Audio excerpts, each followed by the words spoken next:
Hey everyone, and welcome to Open. I'm Rhina Valentin, your hosty Café con Leche for the next hour, encouraging you to get social with us online. That is, tweet us and follow us on Instagram at BronxNet TV and like us on Facebook at Open BronxNet Television. And of course, while you're there, you can follow moi on FB, Twitter, Instagram, Insta Stories, and LinkedIn at Rhina Valentin. So, if you are looking to become an avid runner, our first guests are part of the New York Road Runners, a nonprofit organization geared towards inspiring people to run.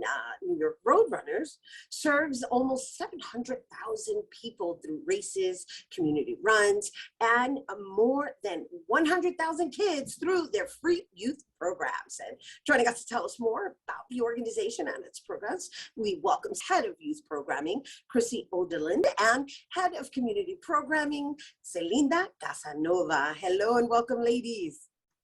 Thank you. Hello. Yeah. Thanks for having us. Thank you. First, I want to open up by just saying, hey, part of the family.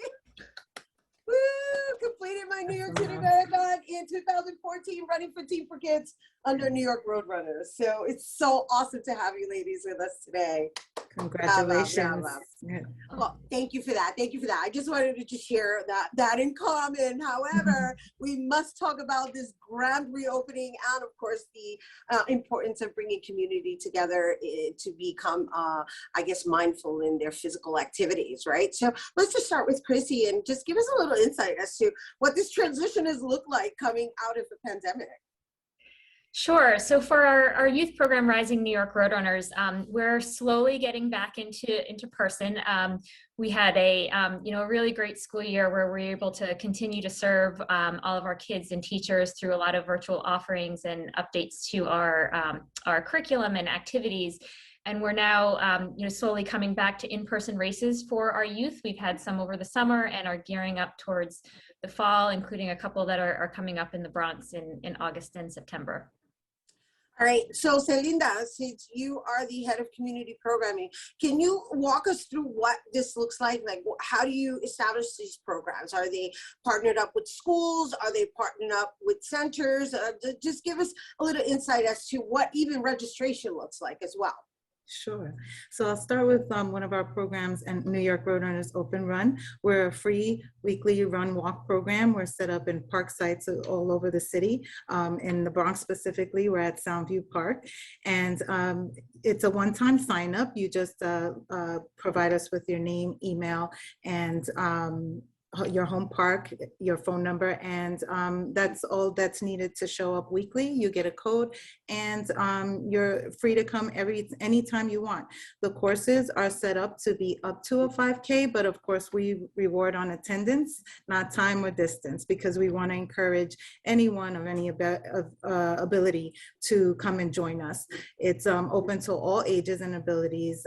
Strollers and dogs are also welcome as well. We really want to encourage that the community building aspect of it, because once you come, your community there takes care of you and they start to look for you, hold you accountable to come week to week. They get to miss you and they'll say, how come you didn't come next week? And then you have, before you know it, a whole neighborhood of people that are running and walking together in celebration.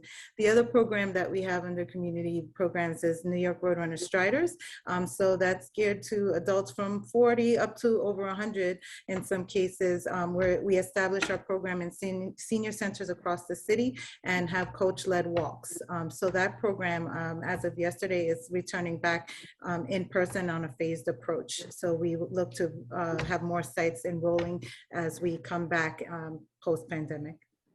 Right. And so, Chrissy, going back to our previous question regarding this transitional state, I understand that you guys started the actual in-person in October of 2020. Obviously, there wasn't an actual marathon in 2020, and a lot of these activities were conducted virtually, and now we're coming back to in-person, and now you're building community. And I just want people to familiarize themselves with who the New York Road Runners are. Sure. So New York Roadrunners, we're the world's premier community running organization, serving people of all ages and abilities across New York City's 5 boroughs and around the world. Most people do know us for the TCS New York City Marathon, but as we've been talking about, we have year-round programming for youth, adults, and seniors. And you also have different divisions, right? Which is what we're discussing right now. The Rising New York Roadrunners is a different division. Then you have Team for Kids, right? Which is another, and I think you even have one for the little ones. I forgot the name of it though. Is it the 5? Yeah, so all of our youth programming falls under Rising New York Roadrunners, and Team for Kids and Team for Kids alumni. We thank you very much, because without our Team for Kids runners, we wouldn't be able to do what we're doing. That's one of our fundraising arms that goes, all of the fundraising that the runners do in running in the marathon or some of our other marquee races goes to help support all of these programs, which are completely free. We don't charge anything for the schools to come out. We don't charge the kids to come and run in our youth events. And so now that we've already discussed, and you've already mentioned, Celinda, that the people just need to attend. I believe I heard you say weekly. And so is it a program that they can just come in when they're ready to come in, although that it already started? And also, is it a program that everyone is developing to actually earn their points or whatever? I think, because I believe you have to run a certain amount of half a marathons in order to participate in the TCS of New York City Marathon. Are you developing people to that place, or are we going to intimidate them by even having that conversation? No, definitely. No. So I think these programs are very entry level or experience based. So we encourage people to come as much or as little as they like. So we are year round. Both programs are year round. And what we say they're attendance based incentives. So we reward as much as you come. So for Open Run, for instance, if you come 10 times, you get a t-shirt. If you volunteer 10 times, you get a complimentary race. So we encourage participation year round as much as you like. It doesn't matter to us how much or you do in one day, because it's really intrinsic motivation, and we want everyone to feel supported in their journey as they're entering a physical activity routine. You will find that in some areas we have runners and walkers or people who have just started and then become marathoners, but that's usually their own desire. They have their own goals, but again, the community carries them to that goal, and they get to know one another and say, okay, I'm going to start with your 1 lap walk and we're going to do this together. And then before you know it, 1 lap becomes a 5K becomes a 10K, and it's very supportive all the way through, regardless of what people are achieving. So we have so many great transitional and motivational people that have come through the programs, and we just want everyone to give it a shot. And it's great because it's so close to home. In some locations they can just come right out, and we start at 9 a.m. weekly for Open Run every Saturday or Sunday. One is during the week in one location, and then for Striders we have a regular schedule as well that we are set, that the Striders can meet with the coaches as well. Yes, which, speaking of coaches, I got to shout out Coach Sid Howard and Asteria Clore Howard. Those are my coaches. Campanita, Asteria. Yes, but I just love the community of the New York Roadrunners, obviously, which is why it's important that people understand that it is a community, that it takes a village. It isn't just running.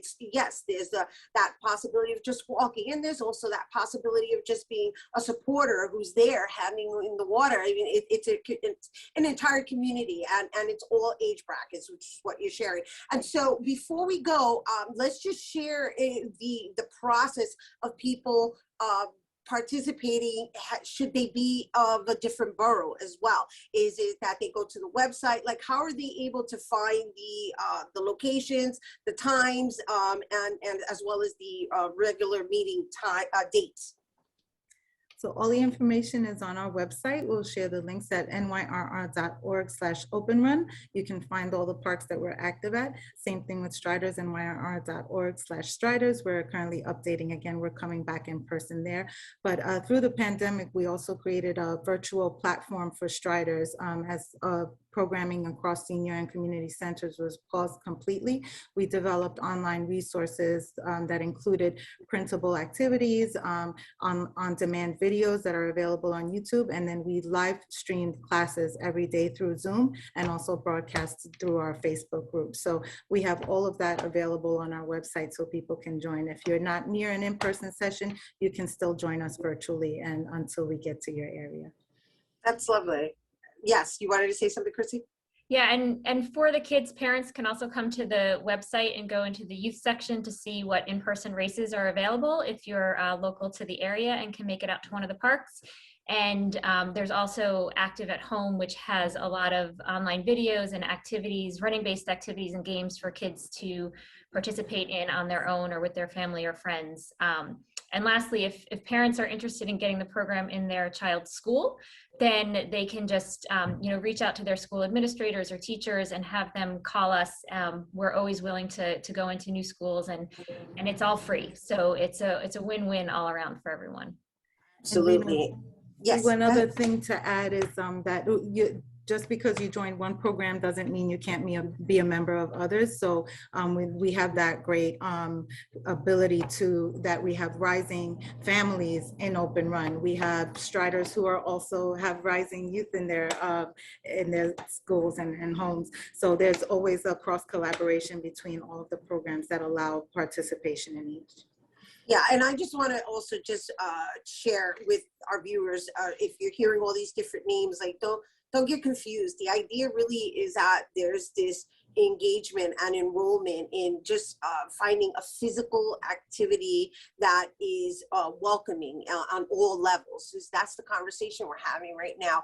And before you ladies go, can you just share, let's say we have some young individuals who have been basically gaming the entire pandemic, and because unfortunately that generation is basically developing through this virtual platform, and so that physical component, it hasn't been part of their daily routine.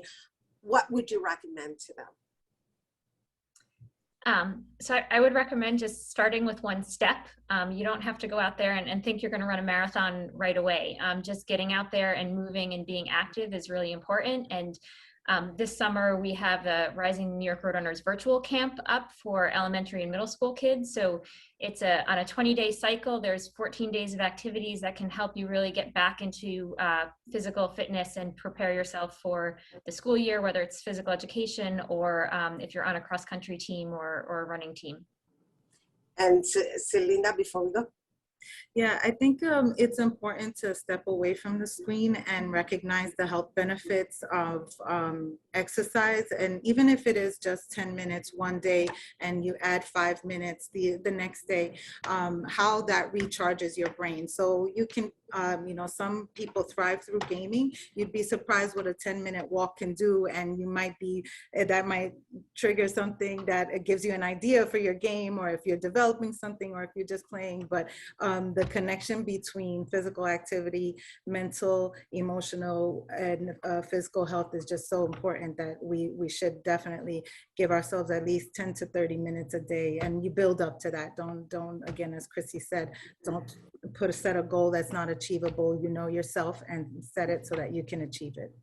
Wonderful. Thank you, ladies. Thank you for leading in this new world order. And of course, for encouraging everyone to recognize that we are comprised of mind, body, and spirit. Thank you, Chrissy. Thank you, Celinda. You guys, once again, for more information on New York Roadrunners programs, especially the Rising New York Roadrunners, you can visit nyrr.org, and